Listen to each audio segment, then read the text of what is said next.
How about some fresh Ohio State football news on today's show, which is presented by Prize Picks per usual. Be sure to use code HMA.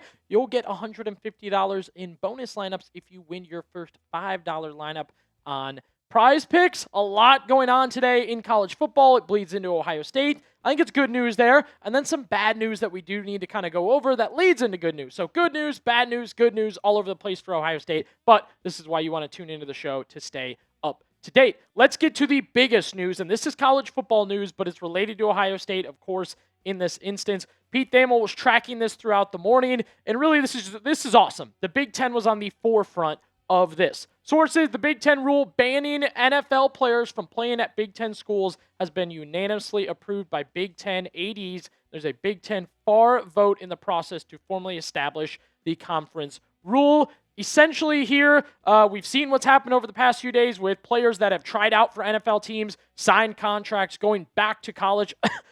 LSU, Lane Kiffin. Yeah, then that was put a stop to. We did hear Ryan Day say in his press conference that he didn't like this, that they were talking about this with the conference commissioner. Other ADs were talking about this and coaches were talking about this. And Ryan Day did note, though, at the time, before this went through, that he would do it if it became a part of college football, but he said he hated it.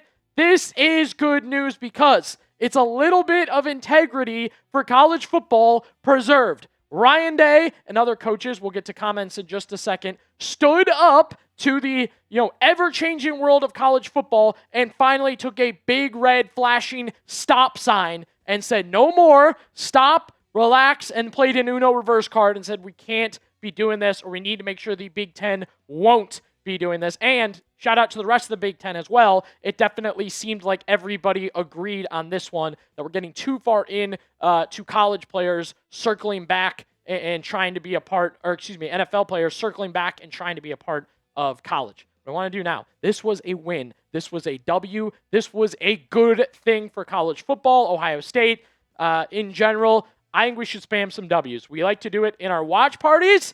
Let's do it here on the Ohio State Football Report to get the show going. Here's what Ryan Day said on Monday about the situation. To think that we're in a situation where we're this late in the season and our rosters are not locked in is frustrating at the very least. Whenever I heard that we were in a meeting and someone said, yeah, LSU just got a commitment from the Browns tight end, I said, we are certainly in a different world right now. And as I said earlier, Day also kind of said, like, hey, if this is how college football is going, I'll make that change myself. Dan Lanning of Oregon agreed. He was talking Sunday and said, I think there's a lot of negatives that are involved around this one. Once you go to the NFL, to me, you're in the NFL. You don't get the opportunity to come back. 2, most of us have built our rosters, and you have a roster limit now. So if you invited somebody back to your team, that means you're kicking somebody else off your team to match your roster limits. I don't think that's fair to the players that have worked all summer, all spring, and put themselves in position to be ready to work for a team, to have somebody come back and take their spot. So the Big Ten, all over this, in the forefront of this, doing it first, not just, talking the talk, walking the walk, making sure we're not doing the NFL back to college thing. Good news is the SEC, ACC, Big 12 seem to be following. They are all meeting on this, voting on this. Heck, by the time this video goes out, possible that one of these conferences also passes a similar rule. Lane Kiffin, of course, at the center of this, the head coach of the LSU Tigers. He was on the Pat McAfee show earlier today, all of a sudden trying to act casual about it. There's a lot of parts of this I don't like. I don't think professionals should come back to college sports and college football. But in this instance, these are not players who have gone on to play seasons professionally or randomly filed an injunction. This is part of a specific class that was ruled wrong by the NCAA that was supposed to be 5-4-5. No surprise, both Lane Kiffin and the SEC are in complete dysfunction, complete turmoil, in chaos in this one. Nothing smooth right now. Pete Naco is kind of noting one SEC AD described the current state of the conference as a zoo. Another added the conference members are making short-sighted decisions. This is, Texas getting back Cole Hudson from the Cowboys and Browns. This is Lane Kiffin getting multiple players. And to Kiffin's credit, he did note other teams tried to get the same guys, but other conferences seem like they'll have to follow soon after the Big Ten. A reminder, today's show is presented by Prize Picks, America's #1 sports picks app. And today is an exciting day on Prize Picks. It is Taco Tuesday. Yes, that's right. Throughout the day on Tuesdays, Prize Picks releases multiple discounted player projections called tacos. They're marked with the taco icon. Here's an example I stole from my guy Harrison on our Bears channel. Take a look here. Paige Becker's points, rebounds, assists combined, 25.5. Taco discount there. 2-pick power play with Kelsey Plum. Points, rebounds, assists at 20 for Kelsey Plum. So a 1-2 lineup there with the taco included. Plus, take advantage of Prize Picks' new user offer right now. Play your first $5 and get $150 in lineups if you win. Just use code HMA when you sign up. That's right. Prize Picks just switched up their offer, so there's no better time to join. Lock in. Win that first lineup. That's code HMA at sign up to get $150 in bonus lineups if you win your first $5 lineup on Prize Picks. A little bit of injury news for Ohio State, and I guess this is where we're going to get into sort of bad news that leads into good news for the Buckeyes. Ryan Day talking yesterday about the wide receivers. He did leave a small note and hasn't been talked about a bunch, but I do want to discuss it. Kyle Parker, still not healthy for Ohio State. Hasn't been out there during training camp, fall camp over the past few weeks. Isn't right. It hasn't been out there. And again, Buckeyes notorious in college football, notorious for limited injury information. You may remember Jeremiah Smith, Carnell Tate, all of last year where we're just guessing what they have and how drastic it is. And yeah, that's where we're at with LSU transfer receiver Kyle Parker. A lot of excitement here. This is the guy Cortez Hankton kind of putting his stamp of approval on. Buckeyes went out and got him. Looks to be the backup slot receiver behind Brandon Inniss. So yeah, this is one of the guys we've been pretty excited about to watch. And again, as I talked about with Ryan Day, really haven't seen Kyle Parker out there for training camp, participating in full, like going through the stuff he's needed to go through that leads into the season, right? We've talked so many times about guys who've gone through injuries, and, you know, we have guys that got cleanups and things like that in the summer or the spring. That gets them ready for now. Unfortunately for Parker, the injury is now as you're leading into the season. Just tough to see a guy that you're projecting to be a part of this offense not out there, right? He's missing a ton of time right now for Ohio State. This is not good. That's bad news for Kyle Parker.